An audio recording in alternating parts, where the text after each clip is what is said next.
Hello everyone. नमस्कार. मी Priyadarshini, Kolhapur kitchen queen या आपल्या यूट्यूब चॅनलमध्ये तुम्हा सर्वांचं आज खूप खूप स्वागत करत आहे. आज आहे श्रावण महिन्यातला दुसरा सोमवार. तर श्रावणी सोमवारच्या तुम्हा सर्वांना खूप खूप शुभेच्छा. सुंदर दिवसाच्या सुंदर सुरुवातीबरोबर स्वामींच्या आशीर्वादाबरोबर मी आजच्या या व्लॉगला सुरुवात करत आहे. तर आत्ता हो, तर श्रावणी सोमवार आहे म्हटल्यावरती उपवास ऑब्विसली असणारच आहे सगळ्यांचा.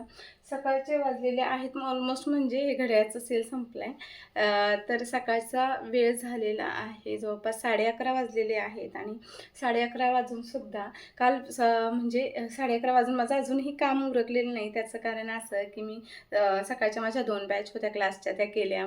माहीला शाळेत सोडायचं होतं ते केलं. आता घरातल्या कामाची सुरुवात झाली, फक्त किचन आवरले. पण आता महत्त्वाचा पार्ट जो आहे, घरातला एक मेंबरच आहे जसं काय, कारण ती फार गरजेची वस्तू आहे माझ्यासाठी.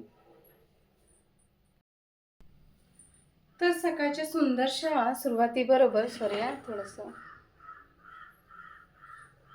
तर सकाळची सुरुवात झालेली आहे, 11:30 वाजलेले आहेत. आणि आज मी तुम्हाला फार महत्त्वाची गोष्ट दाखवणार आहे. त्याच्यापूर्वी हे सांगते की आज आहे दुसरा श्रावणी सोमवार आहे, सगळ्यांचा उपवास असेल.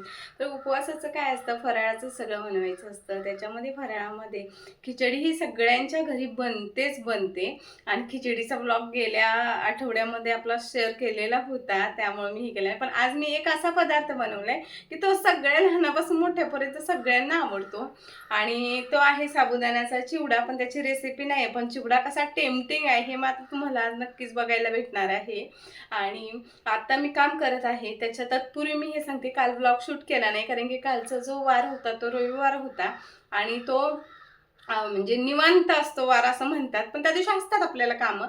पण थोडीशी माझी पर्सनल कामं, त्याच्यात माहीचा उरकायचं असतं मला. आठवड्याचं जे काही शेड्यूलमध्ये तिचं झालेलं असतं ते रिवाईज करायचं असतं, रिव्हिजन होती.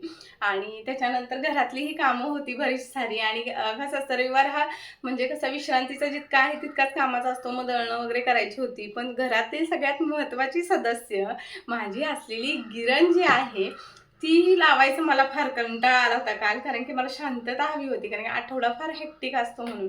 पण आज काय त्याच्यातून मला सुट्टी नव्हती, म्हणून मी सकाळपासून आपल्या क्लासच्या 2 बॅच आवरण्याबरोबरच लागलीच. घरात झाडू मारून घेतलेला आहे, सगळी कामं उरकली आहेत, आता फक्त कपडे धुवायची बाकी आहेत. पण तत्पूर्वी मी गिरण लावली होती. आणि माझी जी गिरण आहे तिची मला खूप साथ मिळालेली आहे. घरातला सदस्य मी का म्हणते तिला, कारण की म्हणजे मला ते थोडं जरी दळण असेल तर ते घेऊन गिरणीत जायचं, करायचं, मग ते करून घेऊन यायचं. ह्या गोष्टींना ना खूप वेळ माझा स्पेंड होत होता. ते वेळ मिळत पण नव्हतं. मग एका दिवशी दुसरा पदार्थ ॲडजस्ट करायचा. पण जेव्हा मला हवंय तेव्हा मी ती गोष्ट दळून घेऊ शकते. किंवा ज्या प्रकार म्हणजे एखादा स्नॅक्स वगैरे बनवायचं, त्याच्यासाठी एखादा पदार्थ बनवायचा, त्यासाठी ते पीठ दळून घेऊ शकते. म्हणजे इतकी उपयोगी पडणारी वस्तू आहे. आणि माझ्या गिरणीचे जे रिव्ह्यू आहेत, मी घेतलेली आहे स्वतः, तर त्या गिरणीचे जे रिव्ह्यू आहेत ते पण तुम्हाला द्यायचे होते, कारण की खूप छान भेटलेले आहे. आणि पीठ पण एकदम बारीक असतं, म्हणून मी आता ती पण तुम्हाला दाखवते लागलीच. आता आपण त्याच्यातलं पीठ काढूया. तर ही आहे माझी गिरण, नटराजची आहे. आणि ह्याच्यामध्ये जे आहे मेन गोष्ट ते व्हॅक्यूम क्लीनर आहे. तर व्हॅक्यूम क्लीन होती ती आपोआप. आणि दळण झालेलं आहे ऑलमोस्ट. आता किती नीट अँड क्लीन आहे बघा. 3 वर्ष झाली जवळपास घेऊन. माझ्याच गिरणीचं कौतुक मी करते, कारण तिने मला तितकी साथ दिलेली आहे. ह्याचे फीचर्स जे जे त्याच्यामध्ये ॲडेड आहेत ते आहेत. आणि आत्ता मी तुम्हाला पीठ पण दाखवते बघा. इतर गिरणींचं पीठ आजूबाजूला पडलेलं असतं, पण तसं काही नाही आहे. आता मी डोर ओपन केला आहे, तर आतमध्ये पण बघू शकता कशी आहे.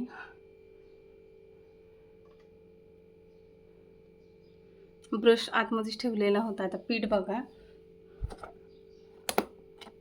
चॉकवर केलं आहे मी, म्हणजे सिस्टमॅटिक आहे सगळं.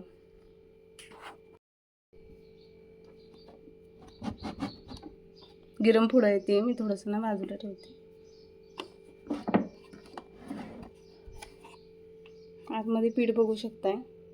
जरासंही पीठ बाहेर कुठं पडत नाही, काय नाही. तर गिरणीमध्ये जसं होतं ना तसं अजिबात माझ्या गिरणीचं काही नाही टेन्शन. इतकी भारी भेटली ना, की म्हणजे घेतलेल्याचं समाधान पण आहे आणि वस्तूचा उपयोग पण झाला आहे. एवढी जी आपण इन्व्हेस्टमेंट केली त्याचं असं वाटायला लागलं. पीठ बघा किती छान गिरणीसारखं आहे, म्हणजे ज्या मोठ्या असतात दगडी जात्याच्या त्या गिरणीसारखं पीठ आहे, एकदम बारीक. पीठ पण दाखवते मी तुम्हाला.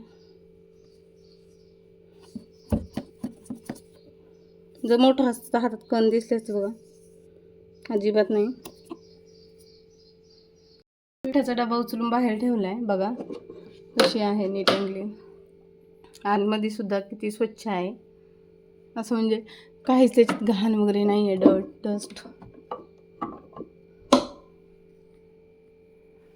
घेऊन बघा, हा स्विच ऑफ झाल्यानंतर डोअर ऑपर होतो. तर पीठ आपलं तयार झालं आहे बघा, डब्यात ओतण्यासाठी रेडी आहे पीठ. परमेश्वराचं रूप तुम्हाला इथूनही दिसत असेल. तर मी बनवलं आहे साबुदाण्याचा चिवडा, आणि बरेचसे बघणारे चुका काढण्यात पहिल्यांदा असतात की प्लास्टिकमध्ये ठेवलं आहे, तर कुरकुरीत राहण्यासाठी मी प्लास्टिकमध्ये ठेवलं आहे. तर साबुदाण्याचा चिवडा बनवला एकदम भारी आहे. आवाज येत असेल तुम्हाला, खूपच छान आहे. फायनली आपलं उपवासाचं फराळाचं जे ताट आहे ते तयार झाले. मस्त अशी खिचडी बनवली आहे, त्याच्यामध्ये बटाटा हिरवी मिरची घालून मस्त टेस्टी. पण हिरवी मिरची मी मिक्सरला लावून घालते त्यामुळे दिसून येत नाही, बारीक बारीक कण दिसत असतील. छान घट्ट असं दहीसुद्धा आहे, दह्याबरोबर आहे इकडं खजूर, आणि सोबत आहे छान असा कुरकुरीत आणि खमंग टेस्टी यमी यमी असा छान बनवलेला साबुदाण्याचा चिवडा. तर कुणाकुणाला आवडतो साबुदाण्याचा चिवडा, त्यांनी लवकर मला सांगा बरं की साबुदाण्याचा चिवडा आवडतो म्हणून. मग आपण लगेच रेसिपी बनवूया साबुदाण्याची चिवड्याची तुमच्या सगळ्यांसाठी, मस्त अशी टेस्टी. तर आज बनवली उपवासाची थाळी. त्याच्यात सर्वप्रथम आहे खिचडी, खिचडीसोबत आहे छान असं मस्त साबुदाण्याचा चिवडा, सोबत आहे घट्ट दही आणि खजूर.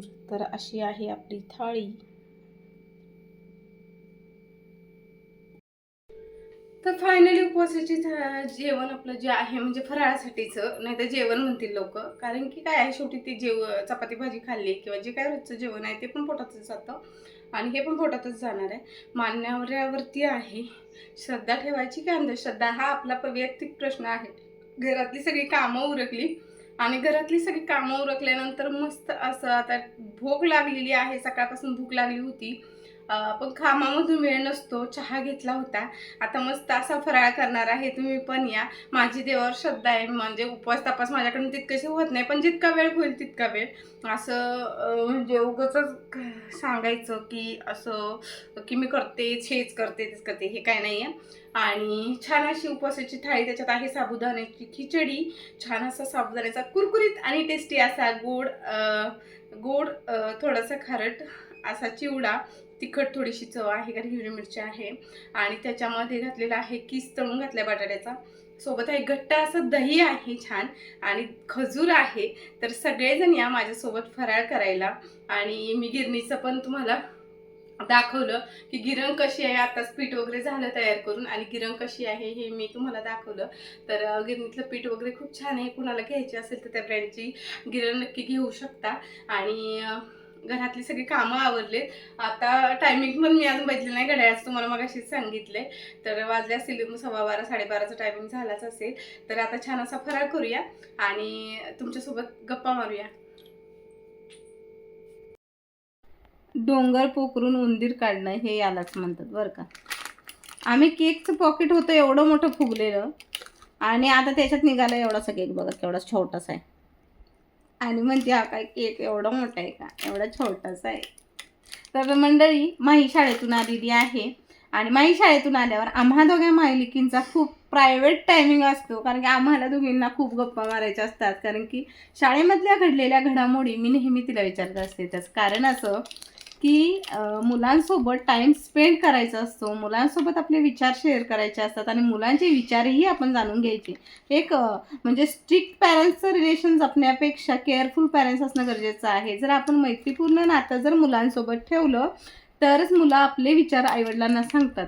नाहीतर आत्ता जी घटना घडलेली आहे त्या घटनेचा जर विचार केला तर म्हणजे आता व्यक्ती अस्तित्वात नसताना आपण अनेक गोष्टी जरी बोललो तर त्याला काही मिनिंग उरत नाही, असंच आहे ना. तर त्यामुळे मुलांशी नेहमी संवाद साधला पाहिजे. आईवडिलांनी आपल्या म्हणजे बिझी शेड्यूलमधून आपला जो मौल्यवान वेळ आहे त्याच्यातला काहीसा वेळ आपल्या लेकरांना देणं फार गरजेचं आहे. तर माझा हा आजचा विचार कसा वाटला, आपला आजचा ब्लॉग जो आहे तो छोटासा झालेला आहे. तर आपला आजचा छोटासा ब्लॉग कसा वाटला ते मला नक्की कमेंटमध्ये सांगा. ब्लॉग आवडला असेल तर एक लाईक करा, छानशी कमेंट करा आणि चॅनलला सबस्क्राईब करा. तर चला मंडळी, पुन्हा एकदा भेटू अशा नवीन छानशा ब्लॉग बरोबर. तोपर्यंत see you, tata, bye bye. Bye bye कर.